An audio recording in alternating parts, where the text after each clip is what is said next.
Hello, my name is host Eric, and I am the host of Talking with Famous People. And I'd like to talk today about this idea I had of time objects having gravity, and additionally, action having a gravity of sort as well.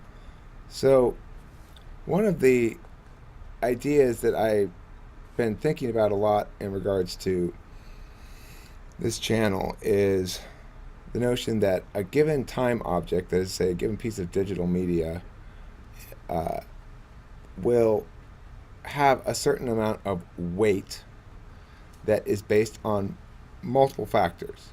One of the factors is quality in some general sense, okay? But almost always that's a a minimum factor in the gravity of an object. So the gravity of an object is the ability to attract of a time object, the ability to attract attention and sustain it. And the any given object, no matter how great the quality is, will have a finite amount of gravity. 99.9999999% of objects in and of themselves have a fairly small amount of gravity. And then 0.00001% have an a massively outsized amount of gravity. So if you have a hit song like Call Me Maybe, that has so much gravity that it doesn't matter if any of the other time objects that that individual artist has surrounding it are of equivalent quality or anything like that. It doesn't matter because it has a lot of has so much gravity that it will attract plenty of attention to other stuff around it that's positioned in that little solar system uh, on its own. And so, but for most objects aren't like that, and it doesn't just require it to be of super high quality. It requires some other factors to come into play as well for it to have that kind of supernova style gravity. Most time objects have a teeny tiny fraction of that. Can only attract attention of a few people for a little while. But my basic thesis is, at least in this forum of YouTube, but I think in general is probably true, that time objects have this weird quality of. So let's say I've got a level of 1 unit of gravity right now. If I put with another one in the same set, then now we both have 1.001 units of gravity. With another one, then we both have, all three of us have 1.0002. And then also, not only does it work like that, but it works like this in a way that at a certain point, the adding of more makes it go faster. And then at a certain point after that, the adding of more doesn't have nearly as much impact. That it's non-linear progression. It's like a curve that goes like this or something. So I wanted to run that idea by first, and then we can, after that, if you guys have any thoughts on that or comments or questions or anything, then we can talk about the gravity of action as well, or of activity, I guess.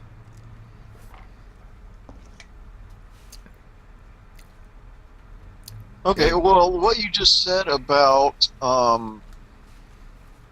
as the gravity, well, as the number of gravi metaphysical objects increases, the gravity increases like an S curve. yeah, I guess that would be what it is. That it's slow at first, then it's fast, and it's slow again. Right. Okay. So, So, I mean, do you yeah, think that that's generally how it's perceived? Because I think that people generally perceive time objects as, okay, well, look, the reason why this guy, I like to watch this guy's stuff is because it's good, right? They don't think, oh, I like to watch this guy's stuff because those time objects have a certain amount of gravity. What would it mean to say that? To say what? That I'm watching this guy's stuff because it has gravity. Like they want to be a part of that gravity, or like, what do you mean? No, I guess what I'm trying to say is that there's a, um, a difference between the descriptive phenomenology of the thing and the metaphysical value. Something like that. That's high order FI. It's like a highly integrated FI. Can you explain that more? Oh, I guess I never explained. Oh man, I never explained this. I don't have the framework to explain it to you. Oh, okay. Man, this is gonna be a long talk.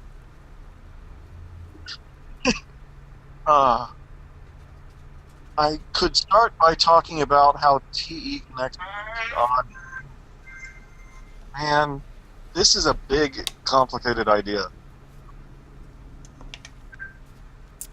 Okay, well, what I'm saying is that if you look at it from the perspective of the objects, it would seem, from a perspective of describing the objects, it would seem based on the behavior of people that the objects themselves have a gravity equivalent to the thing I described. And yet, if you talk to individual human beings, none of us feel as though we are being anything but choice makers in this equation, you know?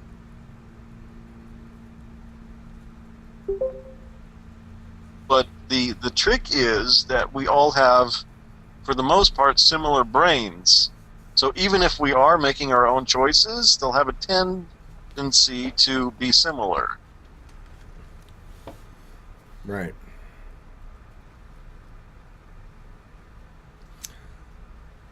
So is it simply a matter of what I'm describing is opportunity to be exposed to something, or what? That when you have a bigger pile, you have more opportunity for exposure? Well, the part about a bigger pot, it's going from like a single object to multiple, and that makes everything more complicated to talk about because I'm not sure what we're talking about then. Well, what I'm talking about is this. There are multiple models of understanding how a given piece of digital media operates in the marketplace of ideas. So a lot of people tend to view it as,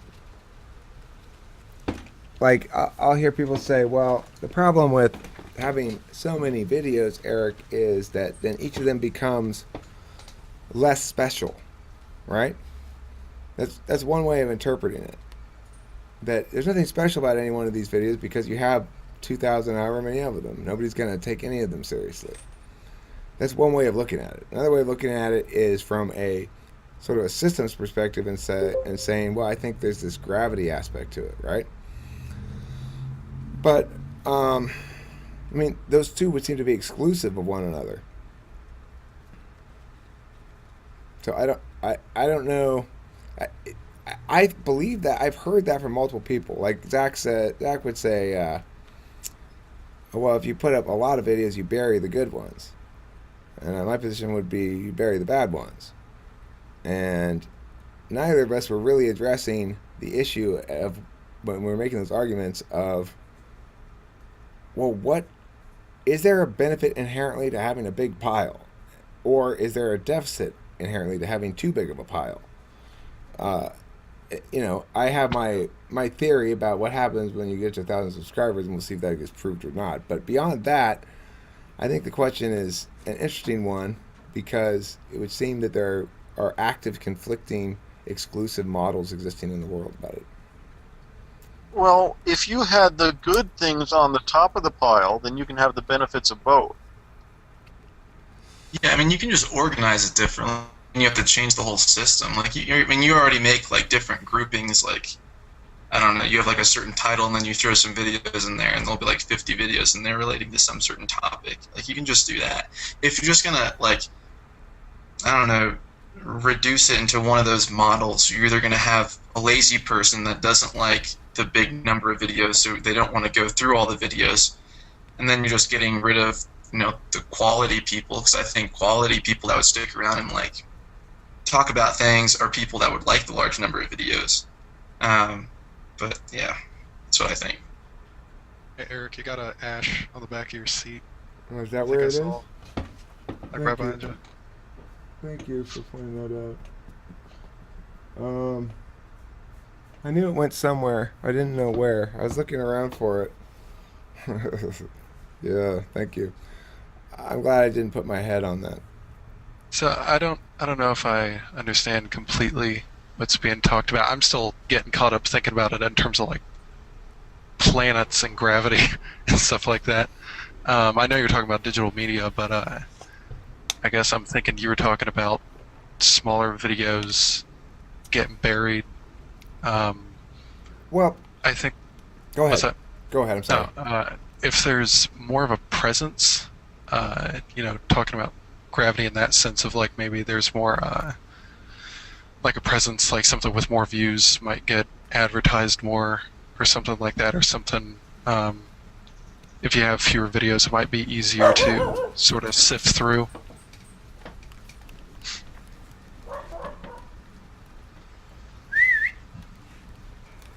Dogs. Yeah. Okay. Easier to sift through is definitely a thing.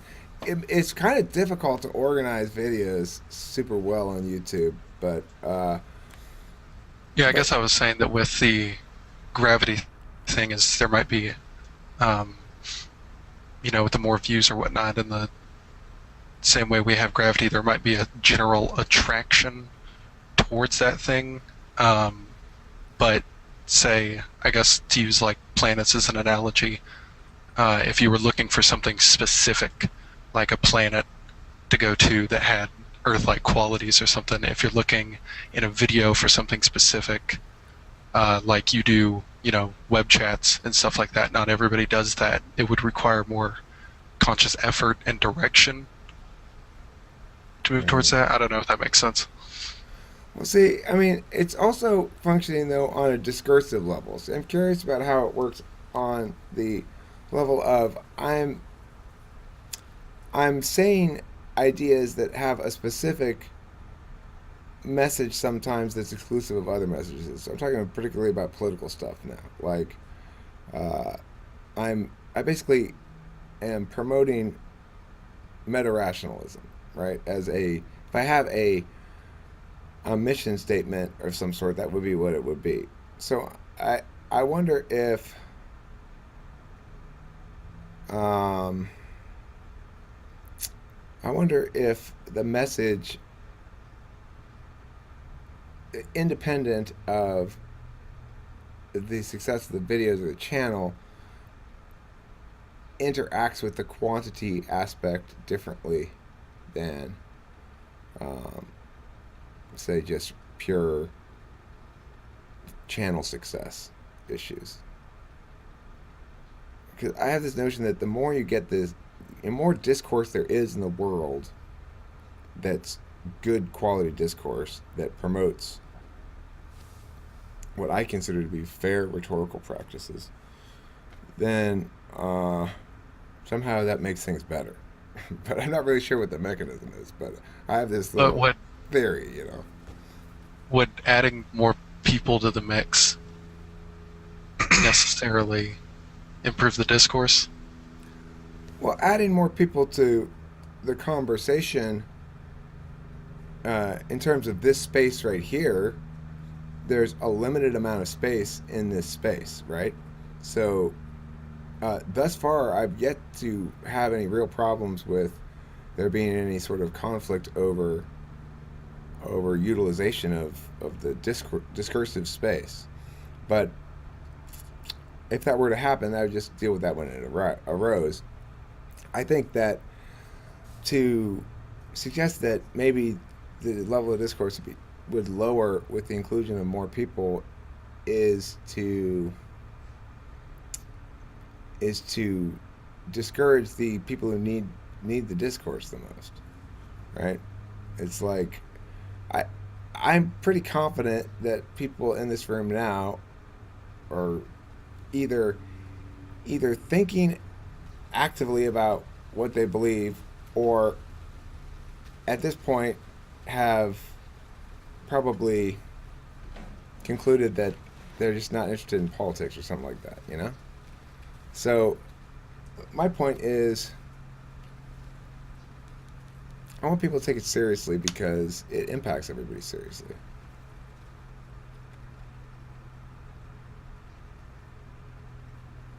You were saying you weren't sure what the mechanism by which would help with everything. Yeah, can you repeat that? Your audio kind of was garbled. You said you weren't sure the means by which discourse would help make everything better. I'm not sure the means by which more quantity of it. Oh, Like, I mean, I do understand the means by which discourse improves things in general. But what I'm saying is, I have this feeling that the more examples of it I put in a pile, or the more bigger the pile is, the more impactful the discourse is, even if it's multiple examples of the same basic idea. I'm not sure how that would work, except maybe through increased exposure or something. Like, it's juxtaposed against something else. Maybe somebody searched for that. I don't know. My hope is that would be the case, but my fear is that most of the time when people encounter a discourse that's challenging their existing paradigm, that they just turn away and don't want to listen to it anymore. We're not always talking about the same thing, though, even if we have the same topic. Like, we're going over different aspects of the topic. You have different points of view of the topic. You have a whole bunch of different things. I think if you made it so structured to whereas you're only going to have a few videos and you're going to have it very streamlined and you're not going to go on tangents maybe like people would say that we do, then it's going to become so much like the other channels that it would just be poop.